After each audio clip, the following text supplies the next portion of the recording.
পরের অপশনটা হচ্ছে মেটা পে। তো মেটা পেতে যদি আমি ক্লিক করি দেন দেখেন এখানে পেমেন্ট মেথড আছে।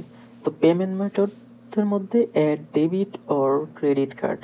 তো আপনার যে ডেবিট কার্ড বা ক্রেডিট কার্ডটা আপনি এখানে ক্লিক করে হচ্ছে অ্যাড করতে পারবেন। কার্ড নাম্বার আছে, তারপর আছে মান্থ, ইয়ার, সিভিভি কোড, তারপর হচ্ছে কান্ট্রি, ফুল নেম, আপনার অ্যাড্রেস ২ টা লাইনে, তারপর টাউন, কোন সিটিতে, পোস্টাল কোড, কান্ট্রি, রিজন দিয়ে সেভ করে হচ্ছে আপনি আপনার ডেবিট কার্ড বা ক্রেডিট কার্ড এখানে সেভ করতে পারেন, এড করতে পারেন, যাতে হচ্ছে আপনি ফেসবুকে কোনো কিছু কেনাকাটা করতে চাইলে বা কোনো অ্যাডভার্টাইজ রান করতে চাইলে বা অনেকে স্টার গিফট করেন তখন হচ্ছে আপনি আপনার কার্ডটা অ্যাড করে আপনি হচ্ছে যে কোনো পেমেন্টগুলো করতে পারেন, বা আপনি ব্লু টিক ভেরিফাই করলেন মেটার জন্য সেটা।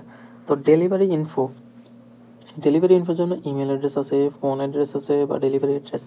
তো কোনো কিছু যদি আমার কাছে আমি নিয়ে আসতে চাই তখন হচ্ছে আমি ইমেল অ্যাড্রেসটাও দিতে পারি বা ফোন নাম্বারটাও দিতে পারি, যে আমি সরাসরি কোনো চিঠির মাধ্যমে নিবো সেটা নিলে হচ্ছে আমি ডেলিভারি অ্যাড্রেসের জায়গায় অ্যাড্রেসগুলো দিয়ে দিব। তো আমি এটা হচ্ছে ক্লিক করে শো করতেছি না, কারণ এখানে আমার পার্সোনাল ডিটেলস। সো আপনারা আপনাদেরটা এখানে ক্লিক করে দেখে নেবেন। তো আমি ব্যাক দিলাম।